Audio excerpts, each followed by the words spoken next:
Sean todos bienvenidos, bienvenidas a este tema sobre el reino de Dios. En esta oportunidad hablaremos sobre los siguientes tópicos.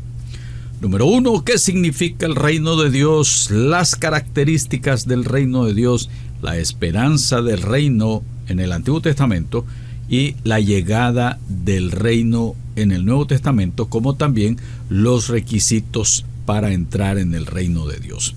Vamos a ver un poquito sobre el significado del reino de Dios. El reino de Dios, en griego, la Basilea tou Theou, es un concepto importante tanto en el judaísmo como en el cristianismo. Se refiere al reinado o soberanía de Dios que está sobre todas las cosas y que no se parece en lo absoluto a los poderes o reinos terrenales. Voy a repetir. Se refiere al reinado o soberanía de Dios que está por sobre todas las cosas y está por sobre toda la humanidad. Cuando tratamos de definir lo que es el reino de Dios, es lógico empezar con la definición de la palabra reino. Reino de Dios debe de referirse esencialmente al sistema de gobierno o al gobierno de Dios. Aquí vemos destacado, como dicen los diccionarios, el gobernador mismo, es decir, el rey, el ámbito sobre el cual gobierna este monarca, los súbditos dentro de ese ámbito y el sistema de leyes y de gobierno por el cual administra ese reino. Esto es interesante. Según esta definición, el reino existe ahora y el creador es el Dios y soberano sobre toda la creación y todos debemos someternos a él. El eterno reina, como lo citan los salmos, el 9.1, el 96.10, el 97.1, que ustedes pueden ir estudiando ahí, donde se declara que él es rey. Y por otro lado, también las escrituras están señalando que en una época futura se establecerá completamente y el gobierno será aceptado universalmente. Este reino de los cielos viene a implantarse, a quedarse en el corazón de los elegidos, de todos aquellos que son creyentes en Yahshua, en Jesucristo. Porque por medio del evangelio que hemos llegado a conocer, hemos rendido nuestras vidas a Jesucristo y Él viene y transforma el corazón de las personas y éstas a su vez glorifican a Él y le reconocen también como Rey y Señor.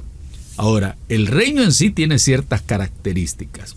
Número 1, la santidad.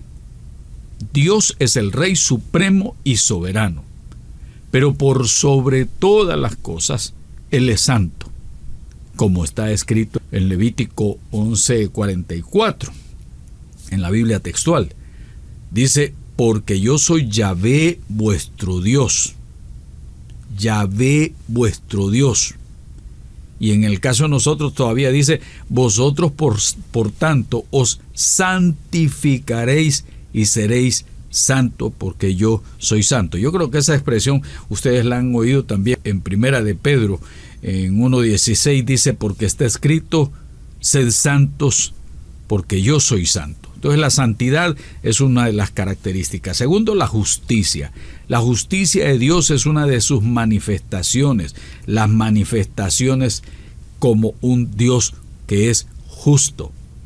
Y ahí en Deuteronomio dice, Dios es justo y recto. Todos sus caminos son justos y no hay iniquidad en él.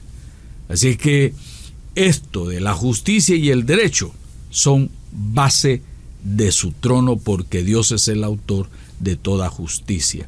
Así que cuando hablamos del reino de Dios o el reino de los cielos, estamos hablando también de la justicia que está ligada a su santidad. Mateo 6:33 nos dice, mas buscad primeramente el reino de Dios y su justicia,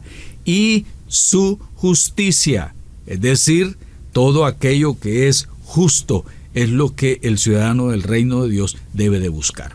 santidad, justicia y ahora amor. El reino de Dios es también una manifestación del amor de Dios, el amor ágape, el amor incondicional. Es interesante porque la Biblia reconoce a Dios como Dios es amor. Y en Jeremías 31:3 leemos nosotros en la versión textual: Yahvé se me apareció desde lejos. Con amor eterno te he amado, por tanto te prolongué mi misericordia. Y qué interesante esto. Estamos hablando de Dios como amor, pero ese amor también se da a conocer por su compasión, por su misericordia. Y Dios nos ha mostrado su amor de distintas maneras y además su misericordia. Cuando hablamos del reino de Dios, estamos hablando que usted y yo y todos aquellos que de alguna manera hemos sido reconocidos como parte del pueblo de Dios, tenemos que ser personas que reflejemos también esa misericordia. El otro elemento es la paz. Como Pablo decía en Romanos 15:3, y el Dios de esperanza os llene de todo gozo y paz en el creer, para que abundéis en esperanza por el poder del Espíritu Santo. Estamos reconociendo que ese Dios de paz nos llena a nosotros. Él es nuestro shalom, Él es nuestra paz. Y como el Señor lo decía también, bienaventurados los pacificadores, o sea, los que pertenecen al reino, porque ellos serán llamados hijos de Dios. El otro elemento es el gozo. No es simplemente una emoción, sino una calidad de vida basada en esa vida eterna que Él nos ha dado y en esa segura relación con nuestro Padre eterno celestial. Produce gozo, produce alegría, y el ciudadano del reino de Dios se da a conocer también por esas características de santidad, de justicia, de paz, de amor y también de vida. Esa es la otra característica: vida. Recibimos este gran don de Dios a través de Jesucristo, puesto que Cristo resucitó entre los muertos, que da como garantía de que en Él tendremos vida, y como dice la Biblia, y vida en abundancia, una vida que sobreabunda, una vida llena de paz, una vida llena de gozo. Así es el ciudadano del reino de Dios. Y gracias a Jesucristo nosotros hemos llegado a tener vida. Hay más todavía, ustedes pueden continuar, pero estoy colocando aquí algunos que nos van a seguir, de alguna manera nos van a servir. Y hasta aquí hemos hablado de la definición sobre el reino de Dios y algunas de las características. Ahora, aquí viene una parte interesante, que es la esperanza en el reino que había en el Antiguo Testamento. El concepto de Dios como rey está bien asentado en la mentalidad hebrea. Israel ha sido una teocracia, como la encontramos en la Biblia. Y cuando se le propuso el reino a Gedeón, este contestó: no seré señor sobre vosotros. Yahvé señoreará, Jehová señoreará sobre vosotros. Y eso Jueces 8:23 lo dice.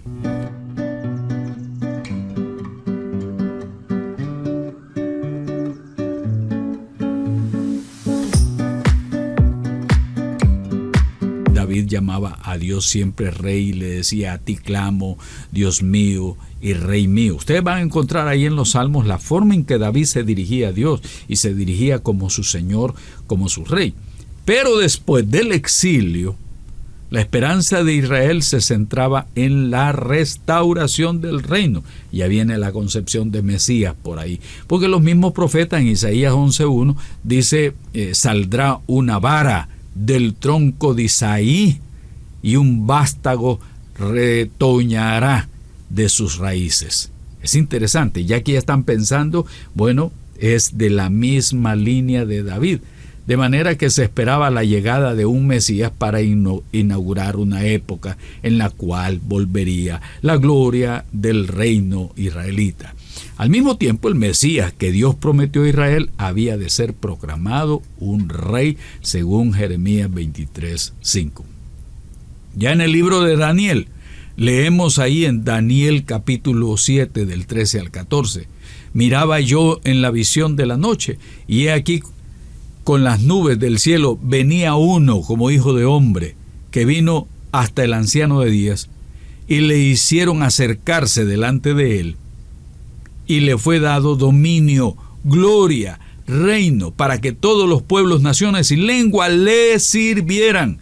Su dominio es dominio eterno, que nunca pasará, y su reino uno que no será destruido. Entonces, al leer estas cosas entendemos el por qué en el pensamiento hebreo estaba la seguridad de que habría de venir el Mesías, que el reino sería restaurado de Israel, por supuesto, que Israel sería luz de las naciones y que de todas las naciones vendrían a servirle a Israel, y entonces habría paz y habría prosperidad en el mundo. Esto es lo que estaba y todavía está en la mente y en el corazón del pueblo judío.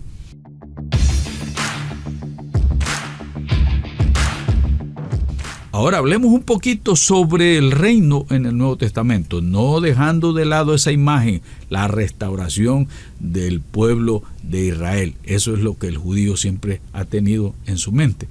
En el Nuevo Testamento encontramos también aspectos que son interesantes, porque ya Juan el Bautista ya viene predicando el arrepentimiento. Él mismo decía: arrepiéntanse, arrepentíos, porque el reino de los cielos se ha acercado. Mateo 3:2. Juan mandó y envió mensajeros para preguntarle a Jesús. Mateo 11:2. Jesús contestó que en efecto, que la presencia del reino de Dios se verificaba en la curación de los enfermos, en la resurrección de los muertos, en la predicación también del evangelio a los pobres. ¡Qué cosa más interesante! El carácter de reino traído por Jesús no era político, ni tampoco un nuevo orden económico. No era una especie de estructura terrenal que se habría de colocar aquí en la tierra.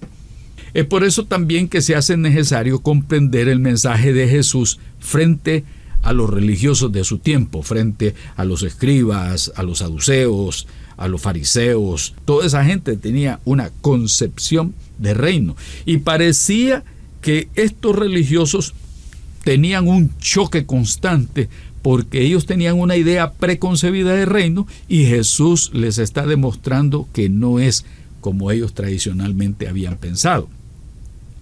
Ya en Lucas 17, el 20 al 21, encontramos lo siguiente: preguntado por los fariseos cuándo había de venir el reino de Dios, les respondió y les dijo: el reino de Dios no vendrá con advertencia, ni dirán helo aquí o helo ahí, porque aquí el reino de Dios está entre vosotros, está aquí presente.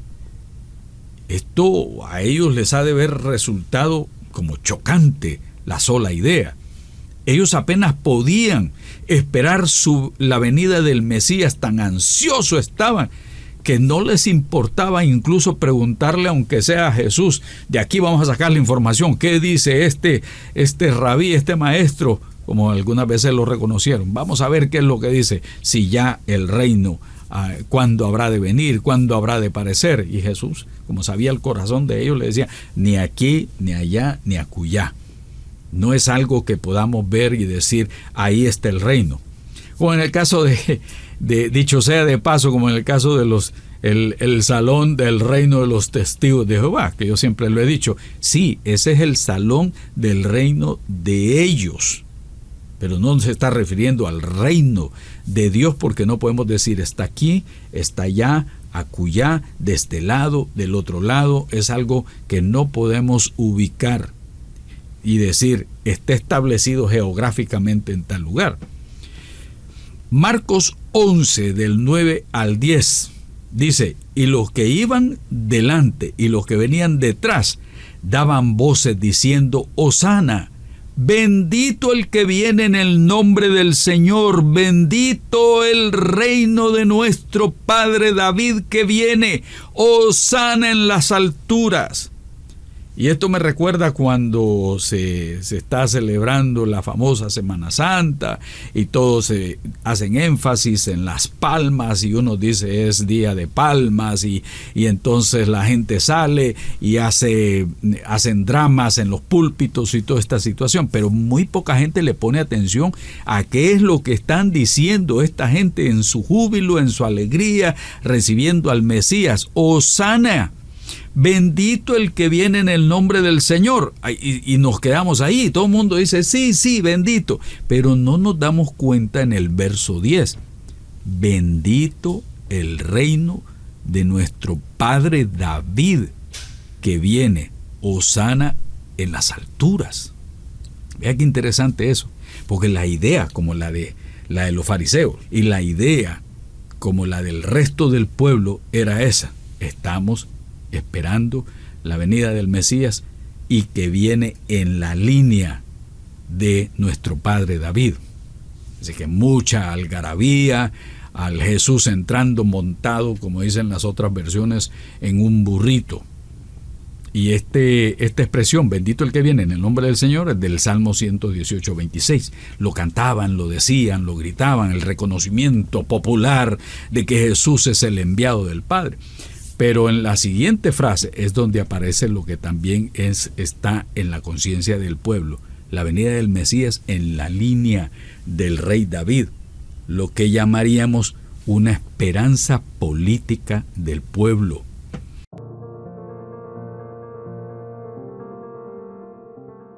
El reino de Dios está también, y valga la aclaración, en constante lucha con el antirreino. El reino de Dios ya está aquí, dice Mateo 12, 28. Pero yo, si por el Espíritu de Dios echo fuera a los demonios, ciertamente ha llegado a vosotros el reino de Dios. Mire qué interesante. Si yo por el Espíritu de Dios, como dicen los otros, por el dedo de Dios, por el Espíritu de Dios echo fuera a los demonios, quiere decir que al hacerse presente el reino de Dios, las tinieblas no lo pueden soportar. Y entonces hay una batalla ahí presente de lo que es el reino expulsando el antirreino. El reino de Dios aparece como vencedor, y así nos lo hace ver la misma Escritura. Ahora bien, hay un asunto que es bien interesante y que encontramos nosotros ahí mismo en la Escritura, donde las tinieblas pretenden detener lo indetenible.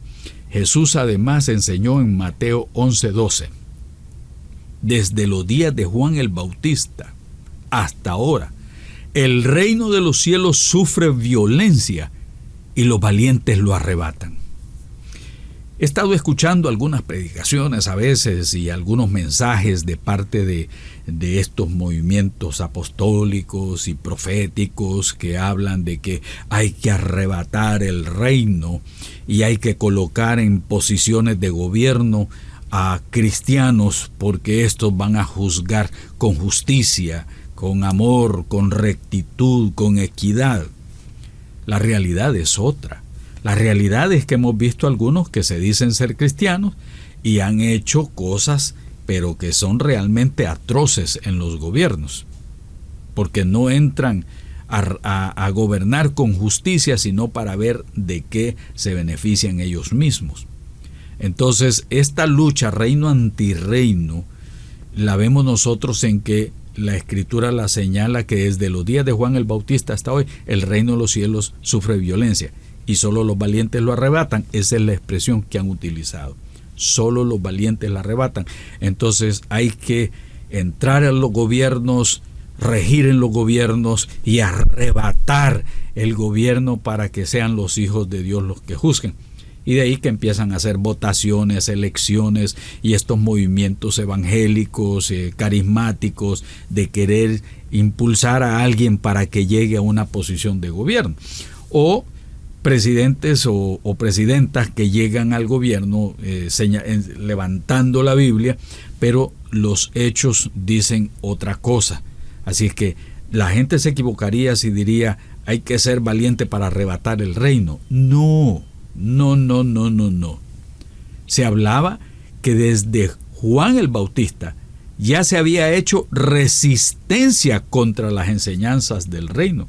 Y habían hombres enfurecidos persiguiendo este mensaje y se levantaban violentos agitadores contra la fe, proclamando que ellos iban a ser los que iban a seguir adelante y no Jesús. Entonces quiere decir de que estos agitadores contra la fe ya habían hecho acto de aparición y se necesitaba de valor, de fe y de perseverancia para salir vencedores. A mí me gusta la Nueva Traducción Viviente. Si ustedes pueden ver en la Nueva Traducción Viviente en Mateo 11:12, ahí nos aclara. Ahí dice: desde los días en que Juan el Bautista comenzó a predicar hasta ahora, el reino del cielo ha venido avanzando con fuerza y gente violenta lo está atacando. El reino de los cielos ha venido avanzando con fuerza. Por eso esta serie se llama La Fuerza del Reino. Y gente violenta ahí se lo ha venido atacando. La fuerza del reino es mucho más poderosa todavía en su avance. Los ciudadanos del reino saben bien que el antirreino aparecerá con falsas acusaciones. Por ejemplo, cuando alguien quiere hacer algo que vale la pena para la expansión del reino, debe de saber que va a tener luchas. Debe saber que el antirreino va a aparecer. Cuando usted quiere hacer algo para Dios, de alguna manera brota una oposición, brota un obstáculo, gente que lo quiera detener y algunos hasta se enojan. Los violentos aparecen.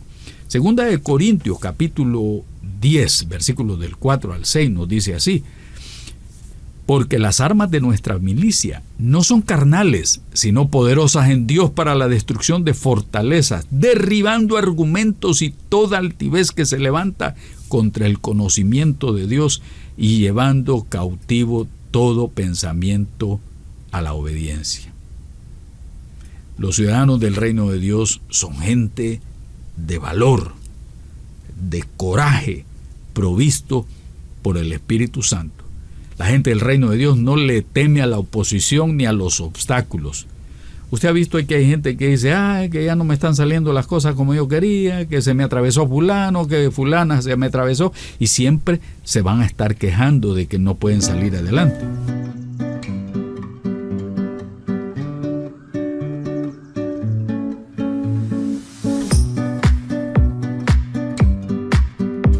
La gente del reino, y reconozca por eso, es la gente que va hacia adelante, que no importa la oposición, que no importan los obstáculos, esa gente sigue adelante con el proyecto del reino de Dios.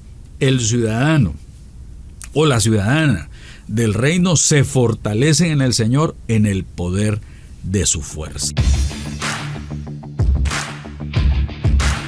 Metanoia es una palabra griega que significa arrepentirse, también incluye convertirse. Pero esto no se queda ahí. La metanoia habla de un cambio de pensar y un cambio de actitudes. Vea qué interesante.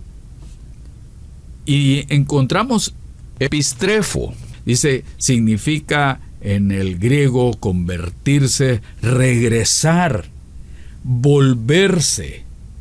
No significa seguir siendo el mismo.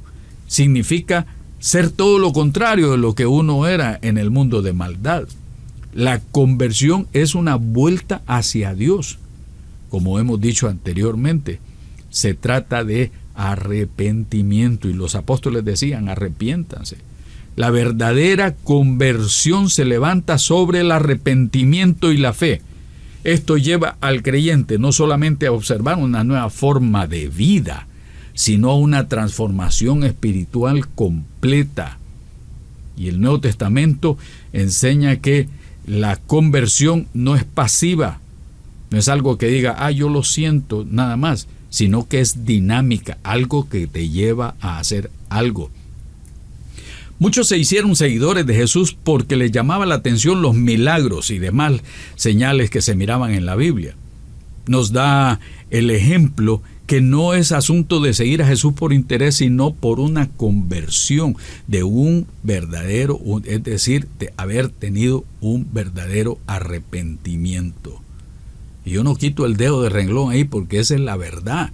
¿Se acuerda cuando hubo el milagro de los panes, de los peces y todo eso? Pues encontramos en Juan 6:26 que Jesús les dijo: les aseguro que ustedes me buscan porque comieron hasta llenarse y no porque hayan entendido las señales milagrosas. Como ven, hay mucha gente que andaba detrás de Jesús por los panes, no por lo que Jesús realmente representaba. Así que, repito, una vez más, si no ha habido arrepentimiento y conversión, mi hermano, mi hermana, lo que tenemos ahí es un fan de la religión, un fan de la denominación, al que le gustan los cultos, las actividades cristianas, le parecen interesantes, pero no hay arrepentimiento, no hay consistencia, no hay definición, no hay una posición auténtica. Fíjense, vamos a observar esto. La Biblia, Jesús le decía a los discípulos: ustedes me llaman Señor, Señor, y no hacen lo que yo les digo. Ese es el problema. Jesús nos está hablando de que hay mucha gente que dice que es. Sí, yo me convertí en tal año y sigue haciendo las mismas maldades. Sí, yo me convertí, y algunos hablan de que se convirtieron, pero no dicen en qué se convirtieron. Y algunos llegan a las iglesias a hacer desórdenes, a poner en mal al uno contra el otro, y tenemos gentes en las iglesias que son buenos religiosos. Póngalos a orar, oran. Póngalos a ayunar, ayunan. Póngalos a hacer obras de misericordia, y ahí se echan para atrás. Dígales que los necesitamos en algo y ahí se echan para atrás. Entonces, ¿qué es el asunto? No es que se convirtió, la pregunta es ¿en qué se convirtió? En aquel tiempo los discípulos vinieron a Jesús diciendo: ¿quién es el mayor en el reino de los cielos? Y llamando Jesús a un niño, lo puso en medio de ellos y les dijo: de cierto os digo, que si no os volvéis y os hacéis como niños, no entraréis al reino de los cielos. Mateo 18:4 dice: así que cualquiera que se humille como este niño, ese es el mayor en el reino de los cielos. Así que es un asunto no de pretender ser cristiano, sino es un asunto de ver los requisitos que el Señor pone para entrar al reino de Dios.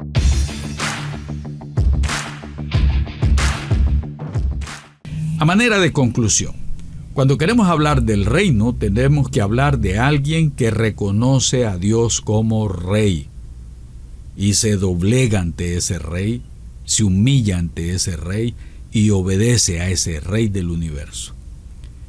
Debido a que los seres humanos, ni con sacrificios, ni con guardar los ritos, podemos encontrar paz para con Dios, es Dios que prometió que vendría el Mesías, el cetro de justicia, su cetro de justicia. Que al venir el Mesías, sorpresa para todos, no es lo que ellos esperaban, porque tenían una idea de lo que era el verdadero Mesías. El reino de Dios tiene un requisito para entrar a él, y es arrepentirse y nacer de nuevo. Creer en Jesucristo, creer en el Evangelio, seguirlo como Señor y Salvador de sus vidas. Que cada ciudadano del reino se daría a conocer por sus frutos, no únicamente por su práctica religiosa ni los atuendos que a veces se ponen los religiosos que muchos hemos conocido nosotros, con atuendos especiales y bordados y tejidos y cetros y una serie de cosas. Que muchas personas entrarían al sistema religioso por interés, por la búsqueda de beneficios personales, y harían todos estos shows en los púlpitos y harían de la gente mercancía, como dice la Escritura. Los ciudadanos del reino amarían la justicia en todos los niveles sociales. Los ciudadanos del reino pondrían en práctica la caridad y la misericordia. Los ciudadanos del reino serían personas con gozo producido por el Espíritu Santo. Los ciudadanos del reino mirarían, observarían, experimentarían los milagros de parte de Dios. Los ciudadanos del reino serían personas pacificadoras, son gente viviendo los valores celestiales de justicia, gozo y paz en una tierra que se corrompe. Vamos a continuar hablando sobre el reino de Dios. Yo te invito, si estás interesado, vas a seguir viendo estos videos que nosotros queremos continuar compartiendo en la serie La Fuerza del Reino, que yo estoy seguro que te será también a ti de gran bendición. Si no te has suscrito al canal, suscríbete al canal, déjanos tus comentarios. ¿Qué piensas tú acerca del reino de Dios, acerca del reino de los cielos? No hemos terminado. Vamos a seguir hablando en los próximos videos sobre las parábolas del reino, las luchas que había en reino antirreino, sobre todas estas cosas. Si quieres escribirnos, déjanos tu comentario, y si no, pues envíanos un email. Aquí te lo colocamos, hoybiblia@gmail.com. Hasta la próxima.